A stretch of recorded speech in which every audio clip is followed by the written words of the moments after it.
sisi wakati tulisikia matia gasi zimeanza kurushwa, tulianza kupotea tukielekea upande wa Mali, na hapo ndipo bradhangu alipigwa risasi ya mgongo ikatokelezea hapa kwa kifua. Pigo ya mgongo. Alipigwa kutoka nyuma na akafa.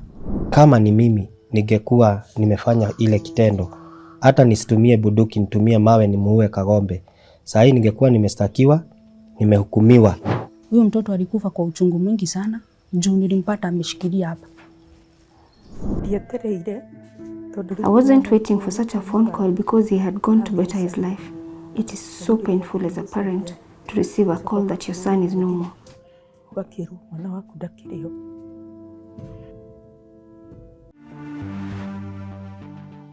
Tuko family, we are at Kiganjo in Thika, and we are here to talk to a family who say that one of their own was eliminated by a prominent person, a Kenyan MP.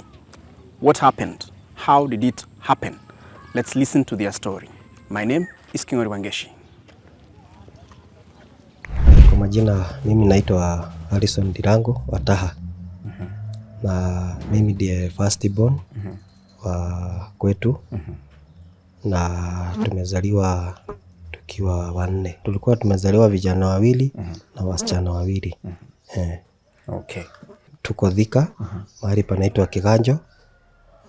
Na tuko kwa aunti yangu. Na juu ya kukuja hapa tulikuwa tumekutana kwa sababu ya yale mambo ambayo ilikuwa imetukuta.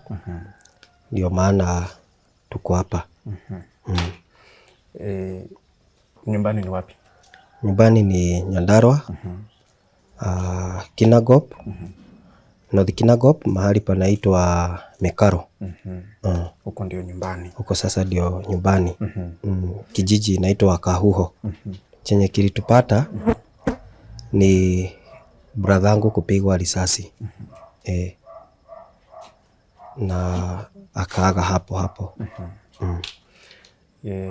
Tueleze jina la bradhako, miaka yake, alikuwa na familia, tudescribie kumhusu. Tumelelewa na tukiwa wanne na single mother. Na tumekuwa vizuri mpaka mahali alifika kwa masomo yake, alisoma vizuri. Sio mtoto mbaya, akaenda mpaka high school. Na hiyo high school alisoma vizuri, ingawaje juu ya mashida hapa na pale hakuperform vizuri, lakini alimaliza. Na wakati alimaliza high school, alikaa kwetu na mimi nilikuwa huku Thika.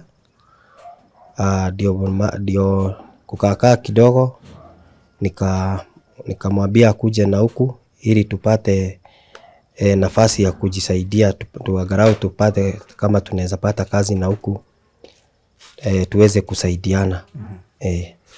Anaitwa nani? Alikuwa na miaka mingapi? Alikuwa na familia? Bradhangu alikuwa na miaka 26.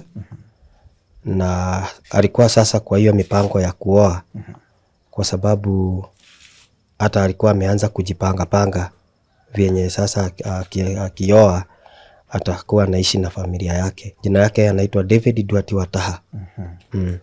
Wataha sasa ni your mom? Wataha ni mamangu. Umesema ni kwamba alikuwa hapa Thika ili muweze kutafuta ama kutafuta ili mujisaidie. Kabisa. Alikuwa anafanya kazi gani? Mwanzo wakati alikuja huku, mimi mwenyewe ni fundi, wanga na jenga manyumba. Mimi ni mason. Na wakati alikuja tulianza hiyo kazi akiwa mtu wa mkono, kwa sababu alikuwa ametoka tu huko Gishagi. Hakuwa na ile know-how ya kujenga, so angekuja akiwa fundi. Na tukafanya kwa muda. Nayo kazi ya mjengo sio kazi ya kulirai nayo sana, juu unaweza pata leo, kesho upate hakuna, ama imeisha kitambo upate ingine hivyo. Lakini tuliweza kukasana, tumekuwa tukitafuta kibarua hapa na pale, leo iko, kesho hakuna. Na venye siku zinaenda nikakuwa niko na pesa, mimi mwenyewe nikajinunulia kapikipiki. Tukaishi hivyo nikiwa fundi na yeye mtu wa mkono. Lakini wakati mimi niliingia kwa bodaboda, niliweza kuenda na nikajiunga na wana bodaboda wanaitwa Kabuki ama CBK, nafanya Kiganjo, na niliweza kusave na wao, nikakopa loan na yeye nikamuitishia bodaboda, yani pikipiki, na tukamregister, na amekuwa mmoja wetu kwa kubeba abiria, yani tunafanya kazi ya bodaboda na yeye. Sasa kuna soko yenye ilikuwa inapeanwa na hapa na MCA, na kwa sababu sisi kama wana bodaboda saa hii sekta iko na watu wengi, hakuna pesa, tulikuwa tumeenda hapo ili tuone kama ndani sisi soko ikigawa kuna mahali hata mtu anaweza pata mahali ka space, at least hata kama utakuwa unaweka kitu kidogo hapo, utakuwa unapata riziki kutoka pale. Na hiyo siku tulirauka na tukaenda hapo, na wakati ilisemekana itadividiwa kulingana na watu wenye wako, ilidividiwa na tukapata space kwa kitu kadogo. Na wakati tulipata space, the following day tulikuwa tumerauka ili tuweze kuitengeneza. Ikawa na yeye MCA amefika, akatuambia mtu asiende kununua miti, ametumana miti, anaweza kutusaidia kwa miti, kwa sababu serikali inasema ni kuinua mtu wa chini. Akasema atatusaidia na miti. Ilikuwa ya kufanya nini miti? Miti ilikuwa ni ya kujenga kakibada. Na wakati miti ilifika, tuliweza kupewa miti, na hata yeye alipewa na akakatakata na akawacha kama ametengeneza kibada, lakini haikuwa imemalizika kwa sababu hata miti haikuwa imetosha vile kulingana na wale watu walikuwa wanapewa. Na tulishida vizuri kuanzia saa 5 mpaka kitu saa 10:30, ambapo Mheshimiwa Harris alikuwa na mkutano like 1 kilometer away kwa mahali soko iko, na alikuwa imesemekana anakuja kupeana chakula, na pale palikuwa na watu wengi wenye walikuwa wamekuja ili wapate chakula, kwa sababu ukiona watu wanatokelezea hivyo ni kumaanisha hakuna chakula, hakuna njaa, watu wako na njaa.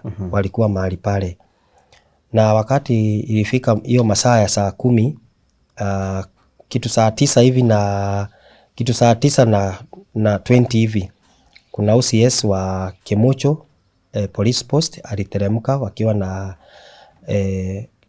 OCS Makongeni, wakakuja mahali Iburu alikuwa hapo kwa soko, wakamuuliza kama ni vizuri mheshimiwa ateremke huku chini, na yeye MCA akamwambia kulingana na yeye hana ugomvi na yeye na hana shida, so wanaweza mruhusu kama amekuja kwa goodwill, anaweza kuja na chenye ameletea watu wa Kiganjo atakuja kuwapea. Wewe ulikuwa pale? Mimi nilikuwa pale. Na wakati huo sasa venye ilifika hiyo masaa saa 10:30 ndio Harris aliteremka akiwa amesidikishwa na maofisa, na kulikuwa na MP wa Kikuyu Wanaishongwa, na kulikuwa na mwingine anaitwa Gigi Kagobe, na kuna MCA wa Gorifa wenye niliona, na kulikuwa kunasemekana kuna waheshimiwa wengine hawakuteremka. So wenye waliteremka haswa ni hao watatu wenye walikuwa hapo kwa ground, na hawakuongea na watu. Waliteremka, hakusalimia watu, hakuongelesha watu, aliteremka na tingatinga, na MCA akasema msifanye chochote, wacha chenye amewaletea awapatie. Hiyo tingatinga ilianza kuchibua lakini ilikuwa inataka kuweka kibillboard ya kumaanisha ni kama soko imefunguliwa, lakini hatukuiona vizuri, hata maandishi haikupatikana vizuri kwa sababu watu walikataa hiyo kitu ipandwe hapo. Na wakati hiyo kitu ilikuwa inaenda kusidiriwa, kuna mtu ambaye alikuwa upande wa Alice, alivuka huu upande mwingine na akawa anataka kupiga MCA makofi. Wakati alifuka, nao wenye wanakuanga karibu na MCA wakaenda kumwambia asifanye kitu ya upusi. Wakati aliteremshwa chini, ni mawe tu ilianza kutoka upande wa Alice wakiturushia. Sasa kwa ile harakati, nao polisi wakaona kwa sababu imekuwa kama ni vita, wakarusha tear gas juu. Wenye walirusha tear gas juu, Kagombe na yeye alichukua bunduki lake akaanza kushoot akielekeza upande wenye tulikuwa tunapotea.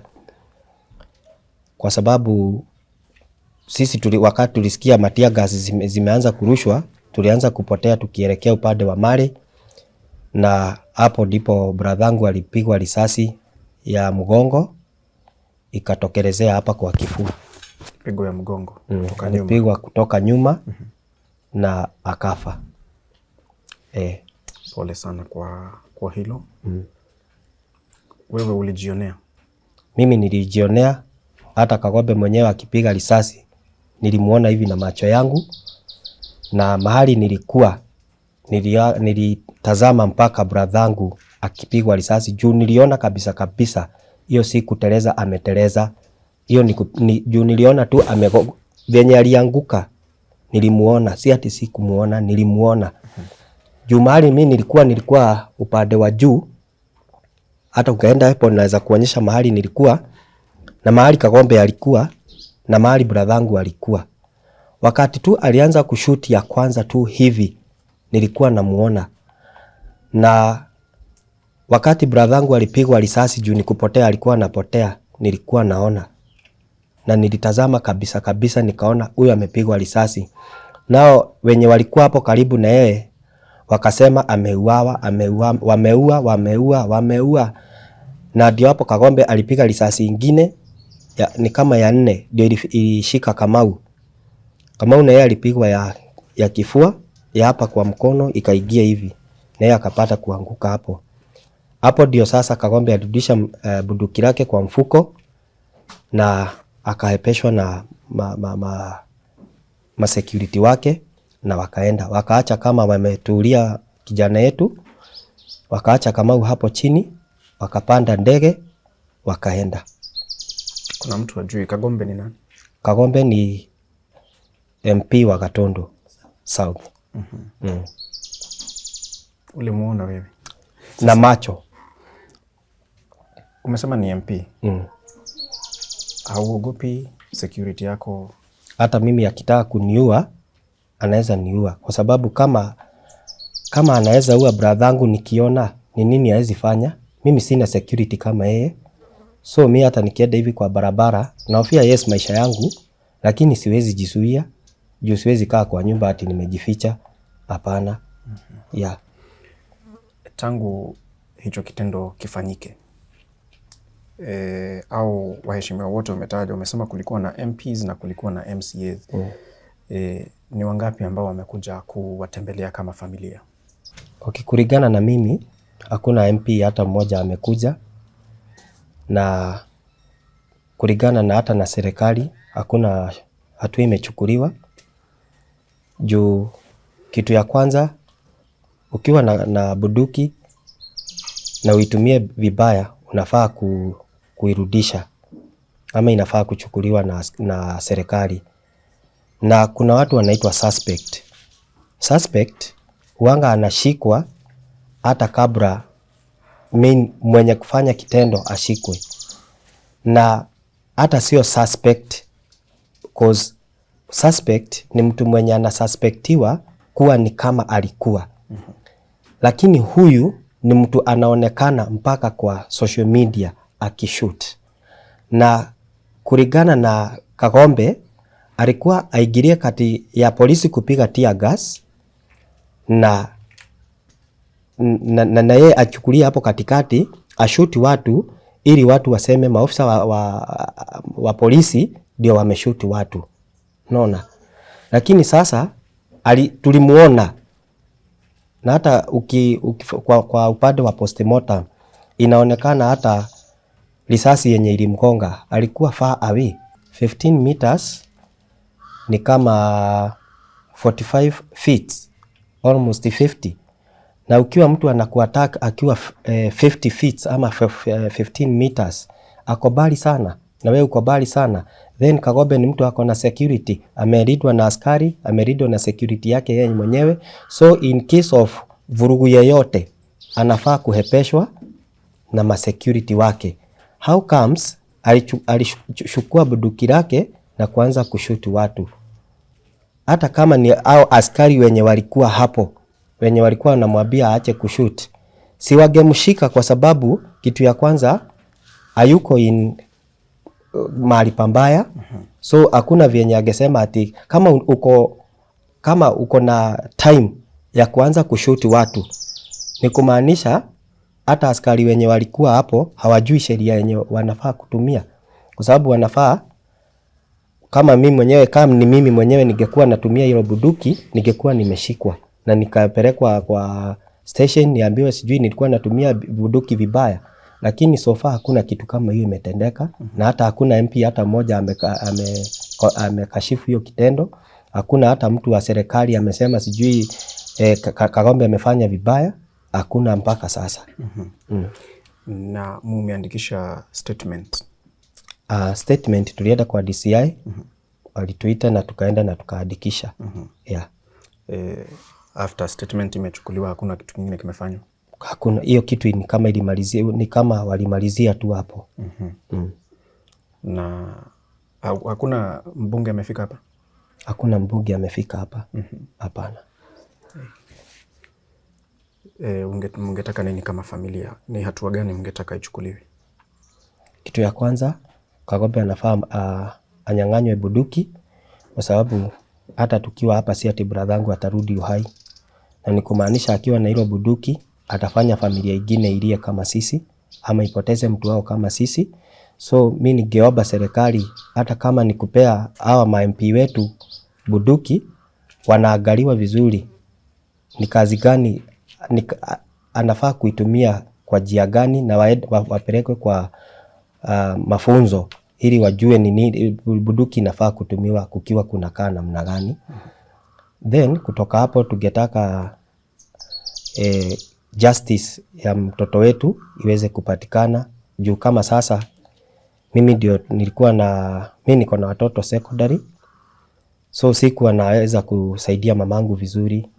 Na hata Duarte nilikuwa nimemwambia wacha nimalizane na Monica akiwa secondary, na wewe sasa hata ukioa tutaweza kusaidiana, kwa sababu yeye ndiye alikuwa anashikilia mamangu.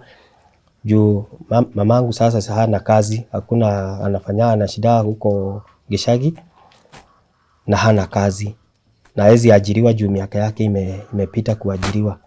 So yeye ndiye alikuwa anasimama na mamangu. Sasa nimeachiwa hiyo mzigo yote na hata sijui nitaanza wapi ama nitamalizia wapi, juu hata loan yenyewe ya pikipiki sikuwa nimemaliza kuilipa.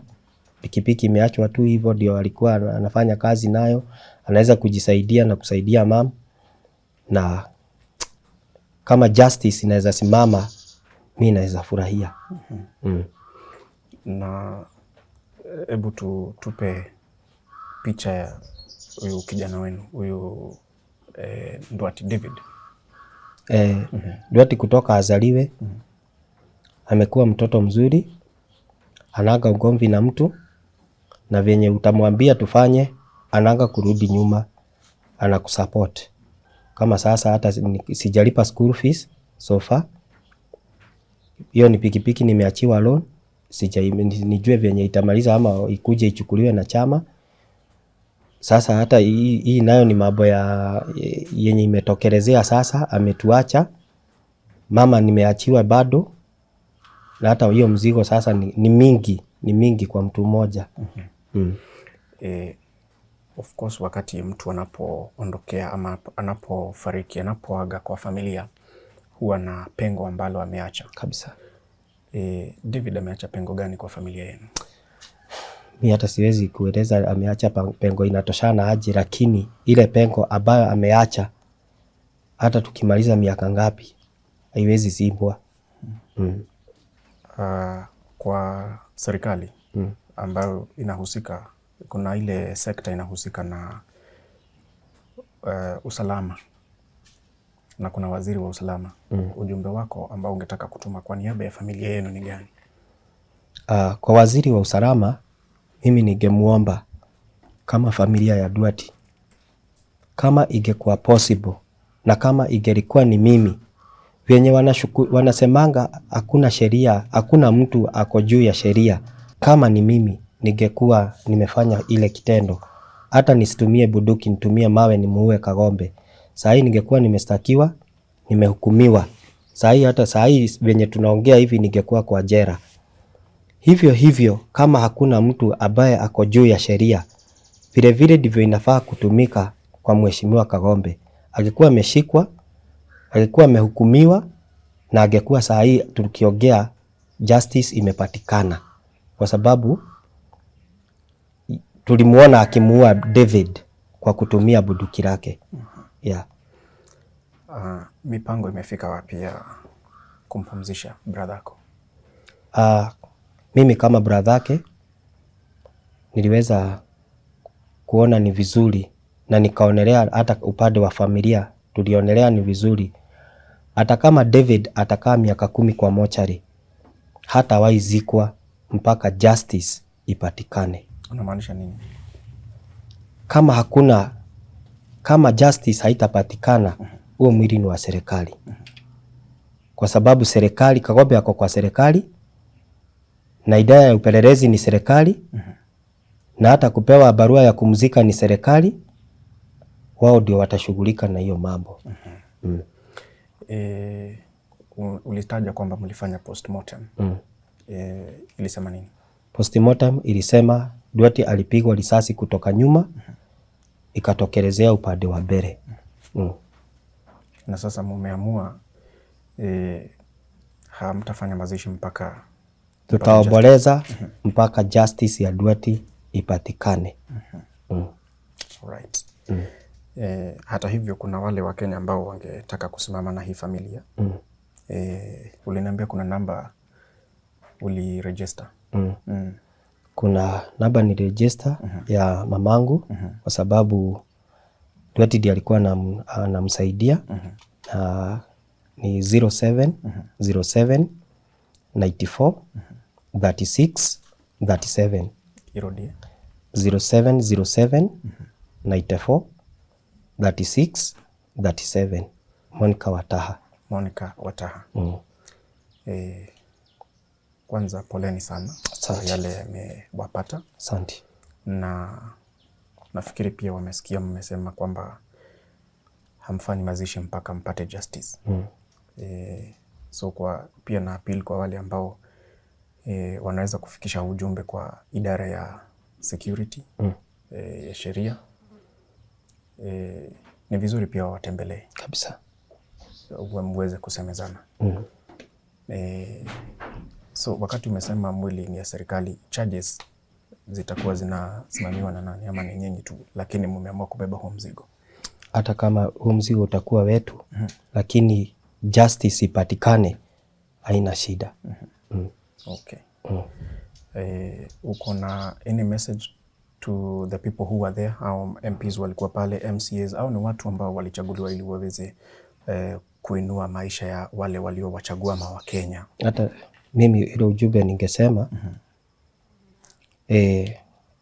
kwa upande wa MCA wetu, ningempongeza kwa sababu kitu ya kwanza alisimama na sisi hiyo siku, na David akaweza kutolewa kwa barabara. Na upande wa MPs wajue tuliamka asubuhi na mapema tuende tukawachague ili waweze kutuwakilisha kwenye bunge. Lakini kama MP akiwa MP wetu anaweza kuja na askari kama sisi ni adui wake. Furthermore, abebe watu kutoka kaunti zingine wakuje wakatuulie watu. Ile obi ningemuomba kwake ni ati ajue siku tu itafika na atatuhitaji. Na wale watu wanakuja kuua ndio tu hao atakuja kupatana na wao. Right, poleni sana kama familia. Asante. Na tunatumai kwamba haki, justice itapatikana. Lakini hata hivyo mnapoomboleza naomba amani ya Mungu iwe kwa roho zenu kama familia, na pia tunashukuru kwa wakati wenu ambao mmetenga kuzungumza na sisi na kugawana na familia kubwa ya Tuko kuhusu yaliyowapata. Poleni sana lakini. Asante sana. Idali Nyandarua. I was in Nyandarua, a place called Mikaru Kahuho. That is where I live. Nikudali. I wasn't informed directly. Someone called my sister who lives nearby. She's the one who told me that Ndirango, my firstborn, has called her and informed her that Ndwati has been involved in a shooting and is no more. Ndirango ni mwana wako wa mbere. Agikimwira Ndwati ni ona njari na ni arathwo na ni akua. Tucio ni wamakirie. I was so shocked and I became weak because my son was helping me a lot. Tucio ni urateithagia. Tucio ni wamakirie muno. I've been very shocked because my son is among those who elected the MPs, and I wonder how our children will grow up if they're not being shot by these people that they elect. Ciana igukurira ku angikorwo ciana ciatua kuigana irarathwo ni aria mamathurire. Undu ucio ni wamakirie muno. I am still shocked. I am still weak. These young people woke up so early and voted for these leaders. I am so heartbroken.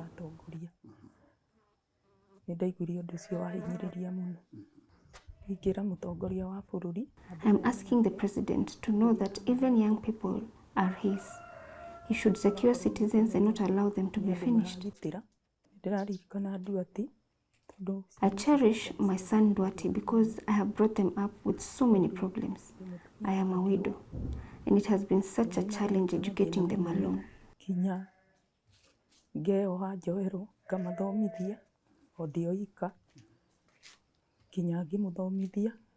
has been so obedient. He went out in search of greener pastures. He helps me a lot.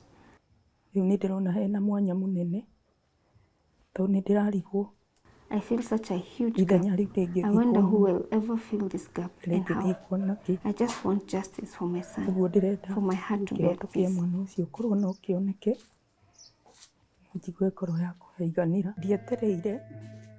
I wasn't waiting for such a phone call because he had gone to better his life. It is so painful as a parent to receive a call that your son is no more.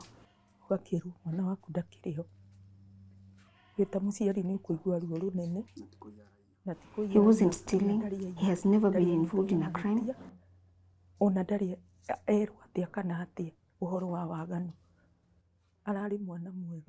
He was such a good man. I have brought them up teaching them to eat sweat from their brow.